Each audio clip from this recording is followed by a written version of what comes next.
back to another episode of Dimitra's Dishes. Today I am so happy to share with you one of my favorite recipes, Lahanorizo. It's so simple and basic, and it's just a classic comfort food. Let me tell you what it is first of all, because I told you the Greek name for it, which is Lahanorizo, but it basically translates to a cabbage rice pilaf. It's inexpensive, it's hearty, and delicious, and perfect for the colder days that are coming. Let's go over the ingredients so we can start making this delicious dish. I have a can of tomatoes that I've pureed, some olive oil, salt, pepper, some lemon juice, a fresh lemon because we're going to use the lemon juice, feta for garnish, which is totally optional. I have 2 garlic cloves, an onion that's been finely chopped, basmati rice that I've rinsed until the water ran clear, and then you need to soak it for at least 10 minutes, water. I have some raisins and almonds here. These are both optional. You could use cranberries instead. Some fresh parsley, a carrot, a leek, crushed red pepper flakes, and I have a head of cabbage that's been roughly chopped. So I'm just going to cut the end of the leek off and the dark green parts. You can save the dark green parts for stalks, but they're pretty rough. You can't really eat them in the food. Cut it in half. Remove the external layers that feel really rough and fibrous, and then just chop this into half moons.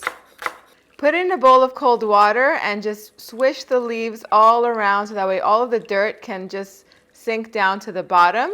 And if the water is very dirty, if there's a lot of dirt in them, just clean out the water a few times, switch out the water a few times so that way they're nice and clean.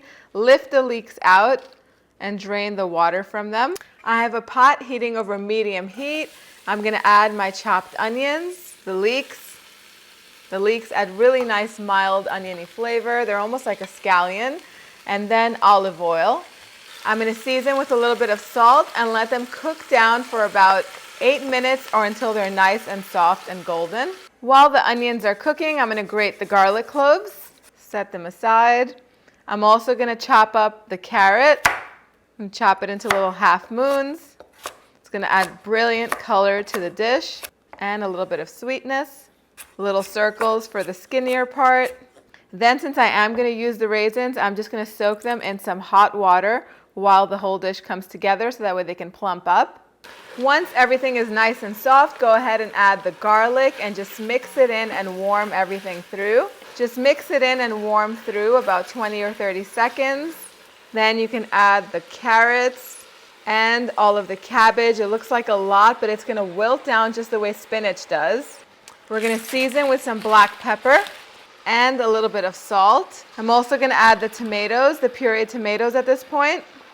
A little pinch of crushed red pepper flakes because I love the heat. You can leave it out if you don't like it. And we're just going to cook this over medium-high heat until the cabbage is wilted down. After about 15 minutes over high heat, the cabbage will have wilted down and released all of its water and juices. And now we're ready to add the rice. So you want to drain the water out of the rice and add it to the pan, or to the pot rather. We're going to add a teaspoon of salt for the rice, a cup of water, and I'll add a little bit more freshly cracked black pepper. We're going to bring this to a boil, cover it, reduce it to a simmer, and let it simmer for 15 minutes covered until the rice is soft and tender and perfectly cooked. And I'll show you what it looks like as soon as it's there. After 15 minutes, go in and just fluff up the rice. But before you do that, go ahead and garnish it with the chopped parsley. This is chopped fresh parsley. Also, go ahead and add the juice of half a lemon. That's about 2 tablespoons or so. And mix everything up. You can definitely add more lemon if you like it. It's up to you. Ah, this smells so good. And dinner is served. So just like that, you have a meal ready in no time. I like to garnish this with some feta. I also like to put some of those raisins that were sitting in the hot water and they've gotten really nice and soft. Put some of those raisins on top and the sliced almonds. It's almost going to take like a Thanksgiving stuffing. It looks so good. It smells so good. If you wanted to put the ground beef into this dish and serve it non-vegan or non-vegetarian, then you would go ahead and add the ground beef or lamb or whatever ground meat you're using right after you add the onions in, and you would cook it a little bit for about 10 minutes or so. Then go ahead and follow the rest of the steps and add all the other ingredients. All of those instructions will be on the recipe, on the written recipe on the website. I'm going to go in and take a bite.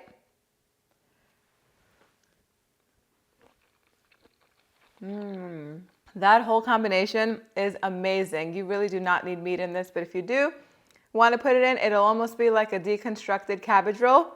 So you can definitely do that. The cabbage and the onions and the carrots lend so much sweetness to this. The rice is perfectly cooked. I love the lemon. I would even squeeze some more lemon juice on top when you're serving it. The feta, of course, adds that creamy goodness that feta always has. And I absolutely love the raisins and the nuts on top, but I know some people are not a fan of adding like dried fruit to their food. You don't have to do it if you don't want to. Go over to the website and print the recipe, www.demetricious.com. Let me know what you think in the comment section down below. Subscribe if you haven't, because you do not want to miss these recipes. Every time one goes up, you guys are going to get a notification. Thank you guys so much for spending time with me today. I'll see you all next time. Yes,